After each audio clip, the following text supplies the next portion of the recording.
Hello, this is Stampy Longnose, and welcome to a Counter-Strike Global Offensive gameplay commentary. I am playing a game of Bomb Defusal on the map Aztec, and this is almost a full game. I have cut out one round, basically because I die very early on in the round, and I wanted to keep the length of the video down. I've just simply cut out that round, and you'll see that point. I just sort of fade ahead. But it is quite a good game. It's quite exciting. We kind of dominate the other team a little bit, and I do get some nice snipes in like a later round, so you got that to look forward to. And in the commentary, I want to give you part 2 of my beginner's guide to the console version of Counter-Strike Global Offensive. And I'm no pro Counter-Strike player, but I've played it for a little bit, and I feel that in terms of the console version anyway, I've got some pretty good tips and some things that you might not know about, just to sort of make your first moments online that bit easier than they might otherwise have been. If you haven't seen part 1 to my guide, I recommend you watching that first. I'll leave it as a link in the description, and in that video I talk about sort of what settings you want to change and how you want to adjust your settings, and also sort of what you want to do to prepare yourself before you go online. And so you've done all your settings right, you've played against some bots for a bit, and you feel like you're ready to venture into the online community of Counter-Strike Global Offensive.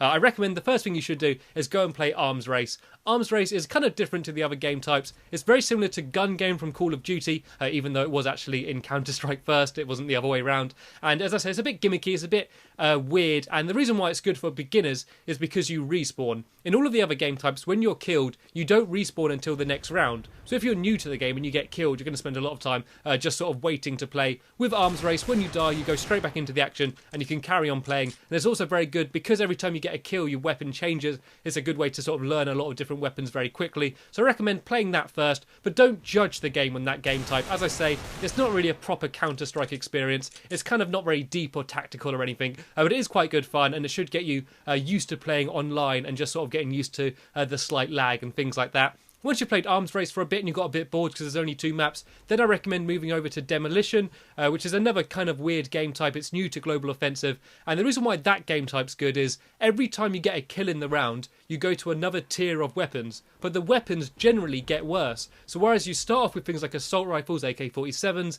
M4A4s, guns like that, once you get to the later rounds, you end up using things like submachine guns and using pistols and stuff. So the guns actually generally do get worse the better you do, which means that if you're new to the game and you're not getting very many kills, the chances are that you've actually got a better weapon than the better players. So that's quite a good way of evening the battlefield, and sort of meaning that if you are not playing very well or you are new to the game, you should be able to do okay against these better players. And it's also very good because the maps are very small and the rounds normally don't last very long. So if you do die, you can normally get into the action a lot quicker than if you're playing one of the other game types. Once you've played that for a little bit, I recommend going over to play Casual Classic. This consists of either Bomb Defusal or Hostage Rescue. It's very similar to Competitive Classic, the big difference being the fact that friendly fire is always turned off.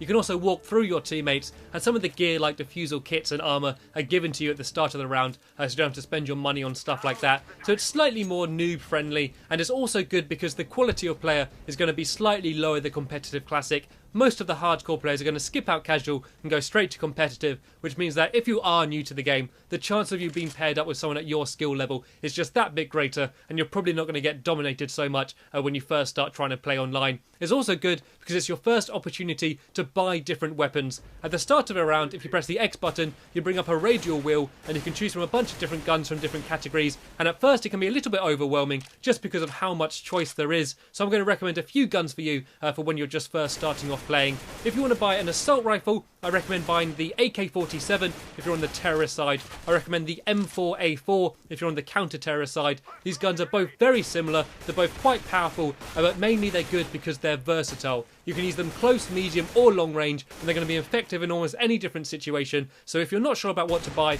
I recommend, if you can afford them, going straight to either the AK-47 or the M4A4. If you're on a long range map like this and you want to use a sniper rifle, I recommend using the AWP. It's a very powerful weapon. It kills in one hit if you hit them to the body or the head.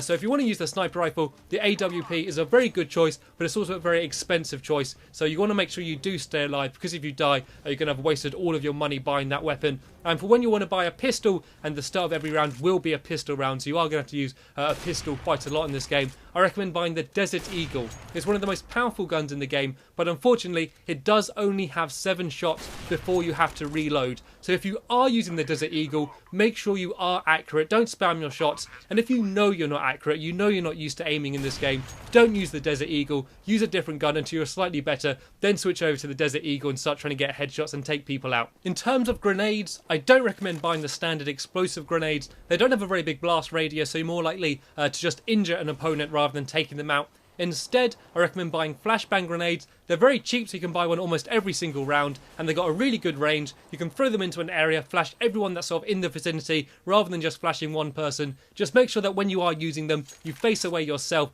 so you don't get flashed as well. If you're attacking, I recommend using smoke grenades, because if there's some sort of a choke point, you can throw down a smoke grenade, and you can often use that to sort of sneak through an area. Also, when planting a bomb, it's often a good idea to throw down a smoke grenade, just to give yourself a bit of extra cover so they can't take you out easily. If you're defending, I recommend using the Molotov. It's a new grenade for Counter-Strike Global Offensive, and it's very good for defending, because you can once again throw it down at a choke point and basically stop them from coming through that area for about 10 or 15 seconds. So that's a good grenade to use when you're defending. In terms of other equipment, if you're playing on competitive mode, I try to always buy an armor and helmet at the start of a round. You still do die relatively quickly, but anything that's going to give you an advantage in a gunfight is definitely a good thing to try and buy. So do try and get armor. If you're playing on casual, you don't have to worry about that, because you're always going to spawn with it anyway.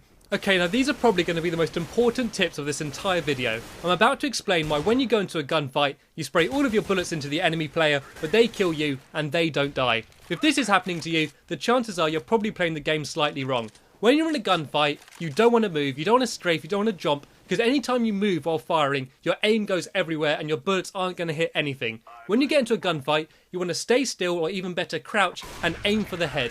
You always want to aim for the head in an FPS anyway. In this game, doubly so. The damage is increased by so much. If you start aiming for the head, enemies are going to drop so much quicker. You also want to never spray. Always burst fire your gun. Because of the recoil, the bullets will actually go above their crosshair. So if you do have to spray, make sure you do aim low, just to make sure some of the bullets do still connect to the enemy player. Also, the range in which you're fighting affects the damage that the guns deal. So if you are using something like an SMG or a shotgun, there's no point firing long range. Go on a flank and try and kill them closer range. If you do need to run quickly, switch to your knife, and then you can sort of run a lot faster, because when you've got a weapon out, you move slower depending on the weapon that you're holding. Also, make the most out of the 180 spin. That's a great addition to the console versions of the game. I've got it so my left analog stick, when I press it down, I do a 180 spin. That's brilliant for checking behind you. And something that's also crucially important is crosshair placement. When running around, don't just run straight down the middle of a corridor with your crosshair aimed completely centre. Have it so that you're ready for an enemy to come around a corner. Leave your crosshair aimed at doors and corners, so you're ready to get the first shot when someone comes around the corner. And you'll find that enemies will drop so much quicker than when you're just sort of playing running around all gun-ho. And that's about the end of the video. I hope you found it useful. Thanks for watching, and I will see you later.